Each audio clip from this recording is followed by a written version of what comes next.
Hello বন্ধুরা, welcome back to my new blog. আজ জানেন সন্ধ্যে থেকে আমাদের সবার ডিমান্ড ছিল মায়ের হাতে চিলি চিকেন খাবার।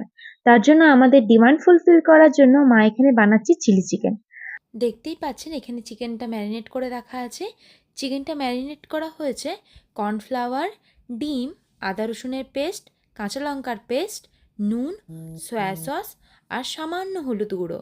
হলুদ গুঁড়োটা অপশনাল, আপনারা দিতেও পারেন আবার নাও দিতে পারেন। এদিকে আছে রসুন কুচি, পেঁয়াজ টুকরো করে কাটা, আদা স্লাইস করে কাটা এবং ক্যাপসিকাম আর কাঁচা লঙ্কা। প্রথমে ম্যারিনেট করা চিকেনটা ভালো করে ভেজে নিতে হবে। এখানে সর্ষের তেল ইউজ করা হয়েছে, আপনারা চাইলে সাদা তেল ইউজ করতে পারেন। এই সমস্ত চিকেনগুলো ভাজা হয়ে গেছে, এবার এক এক করে সব চিকেনগুলো তুলে নেব। এখানে সমস্ত চিকেনগুলো ভাজা হয়ে গেছে। এরপর ওই তেলেই দিয়ে দিতে হবে স্লাইস করে কেটে রাখা আদা কুচি। এরপর দিয়ে দিতে হবে রসুন কুচি। এরপর টুকরো করে কেটে রাখা পেঁয়াজ নিয়ে ভালো করে একটু ভেজে দিয়ে দিতে হবে ক্যাপসিকাম কুচি। সবকিছু ভালো মতো ভাজা হয়ে গেলে দিয়ে দিতে হবে কাঁচা লঙ্কা চেরা। একটু ঝাল ঝাল হবে, তার জন্য একটু বেশি করে কাঁচা লঙ্কা চেরা দেওয়া হয়েছে। এরপর দিতে হবে পরিমাণ মতো নুন আর দেব সয়া সস।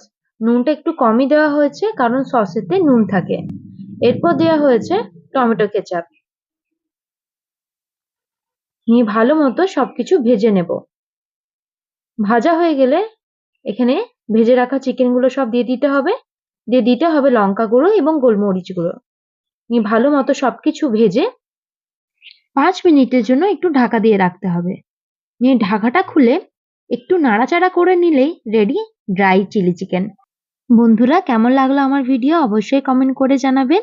আজকের মতো ভিডিও এখানেই শেষ। আবার দেখা হবে নেক্সট ব্লগে। ধন্যবাদ সবাইকে।